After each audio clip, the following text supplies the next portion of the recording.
Columbine is a book written by Dave Cullen where the author unravels what truly happened at Columbine High School. Cullen researched the Columbine shooting for 10 years in order to compose a highly detailed, exquisitely researched book which toggles back and forth between the years leading up to the shooting and the months that followed it.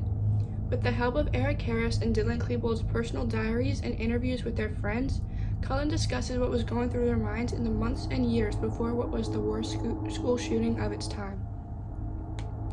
In the first part of the book, we read through a play-by-play of the massacre, where we discover what happened inside of the building on April 20th, 1999. Through reading their diaries, we find that one of the worst domestic terrorist accounts in American history could have been 100 times worse, as it was originally planned to be a bombing.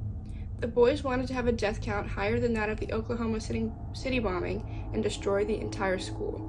As we know, the bombs failed to detonate, so Eric and Dylan decided to continue their attack inside the school. In the end, the boys killed 12 students and one teacher before killing themselves. After the massacre, we read about the recoveries of the critically injured and how the families of the deceased recovered. We read about the killer's childhood as Cullen tries to figure out how these monsters were created. We discover the impact of the media on the country and how their misinformation was taken as fact. This misinformation includes the myths that the boys were goths, were gay, and that they targeted athletes and non-whites. Although these myths were found to be rumors, the majority of media outlets would continue to spread this misinformation for years after the attack. Cullen also focuses on the mishandling and cover-up of evidence by local law officials. A key theme of this book is the question as to whether the attack could have been prevented, as there were officials who were aware of the boys' past history with law enforcement. Breaking news coming to you live from the scene in Littleton, Colorado. We have just received word that there have been shots fired in the school behind me. Students have been seen running out and have been speaking frantically to reporters, one saying that the shooters were part of a trenchcoat mafia. We have learned from these students that this group, or should I say cult, was a gang of goths, gays, and loners who worship Marilyn Manson. One student is saying that these people were a group of nerds, geeks, and dweebs trying to find some place to fit in. These shooters seem to have been targeting jocks and minorities, as well as people who had bullied them in the past. In addition to that, we have received word that the police know the identity at least one of the shooters, but they are not saying anything until it is officially confirmed. There are reports that there are 4, maybe 8 students directly involved. New reports have said that there is a possibility of bombs within the school, potentially going off at any moment. SWAT teams are slowly entering the building, and we are hearing the fire alarms blaring on the inside. It has been an hour since the first reports of shots were fired, and as of now, there is no word on the possible death count. Footage from helicopters reveals students huddled up behind cop cars in order to escape gunfire from the school. One student has been seen falling out a window from the library. He has since been transported to St. Anthony Hospital. Families have been crowding the surrounding schools and hospitals, hoping to hear that their loved one has made it alive. Surviving students are currently being bused to Leawood Elementary School, where the majority of families have gathered. Some families have begun surrounding the schools, trying to get past the police lines in order to find their children. Tensions are high right here at Columbine, and we are all waiting anxiously to hear some news that could help us form a conclusion as to what has happened here. What you just watched was what the media portrayed of the event. As the time went on, new information was discovered that unraveled these false statements made by the media. For over 10 years after this horrific tragedy that shocked the nation, Dave Cullen focused all his time to uncover answers to his 2 main questions. Why did they do it, and how did the shattered community recover? As we see from the previous segment, the media took this tragic event and went off with it.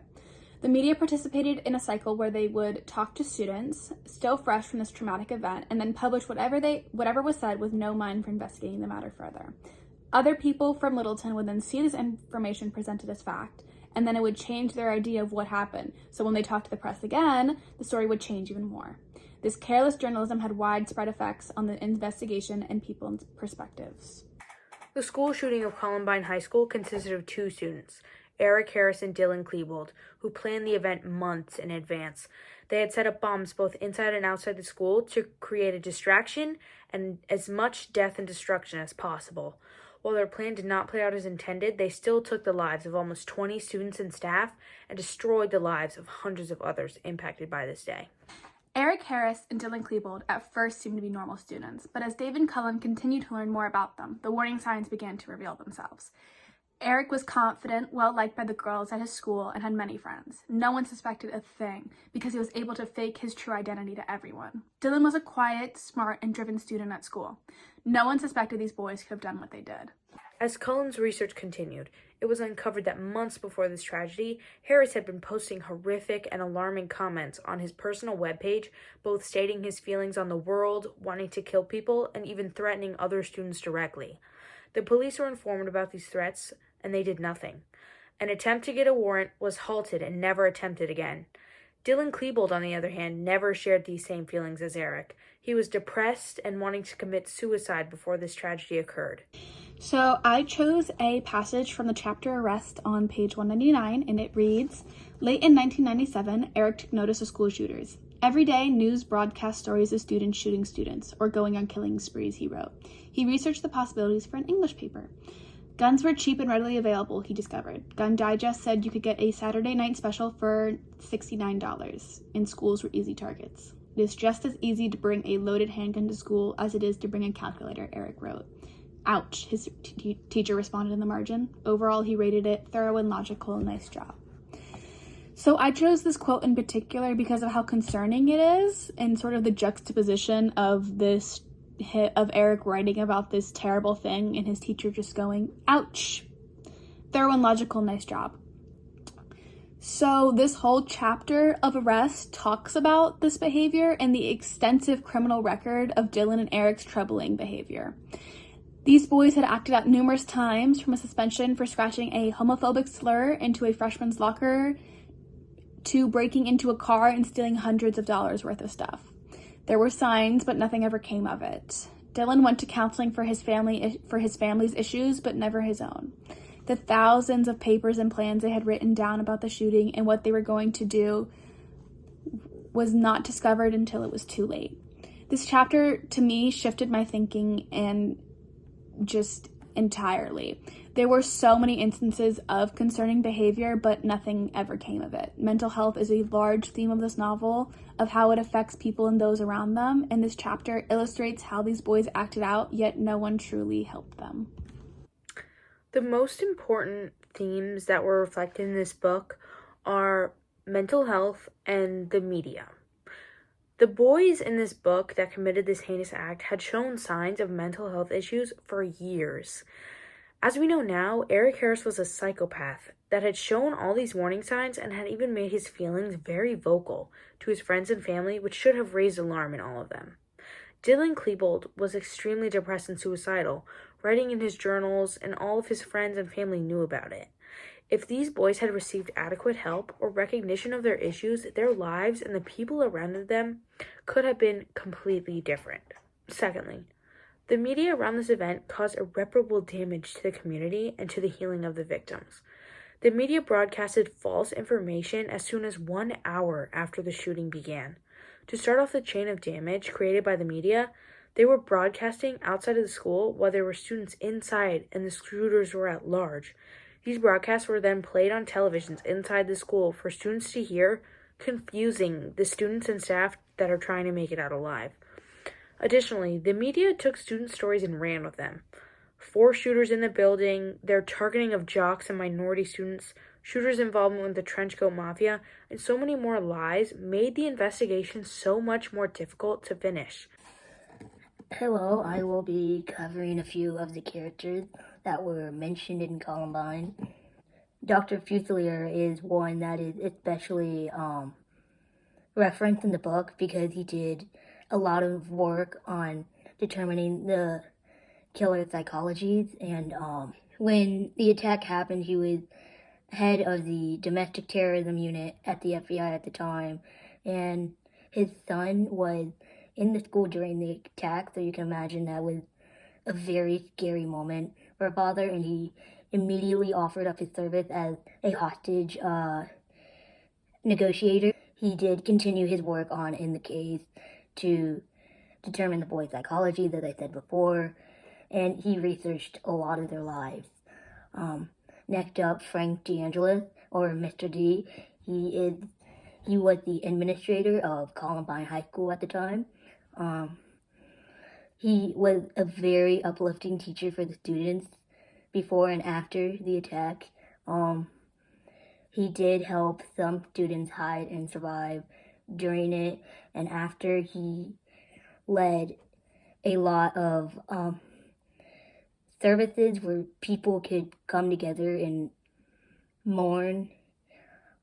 His main goal was just to bring people together after this awful thing had happened. We have Brooks Brown. Brooks Brown was a guy who Eric Harris and Dylan Klebold were friends with several years before the attack, but Eric and Brooks had a fallout that led to Eric making threatening posts about him, and parents filed a lot of police reports against Eric. None of them were followed through, really. But actually during the attack, he met them and they both told him to get out of there. So he went off an off-site lunch and thankfully survived. Next up, I have Patrick Ireland. He is a very prominent survivor. He definitely has one of those stories that you don't hear. When the boys went in the library, he was shot several times, and he gained notoriety by falling out of a library window to get out of the building.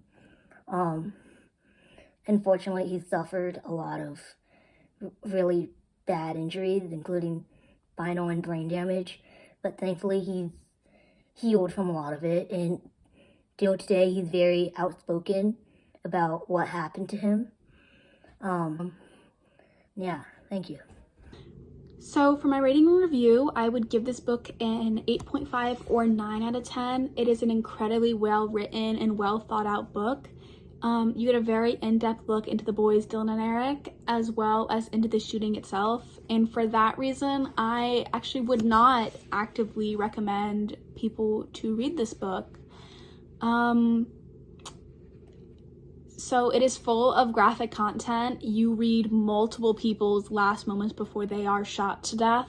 And I cried while reading this book. It is not an easy read due to this content, but I would recommend this to anyone who thinks that they could handle this kind of reading about this sort of thing, because it sheds a light on a devastating topic that has a lot of misinformation put out about it. So for an audience, if you are interested in reading about mental health or how the media affects what happens after a tragedy, I would highly recommend reading Columbine. I would rate this book an 8 out of 10. I think it was really well thought out and developed and really clears any misconceptions anyone might have about this horrible tragedy that happened.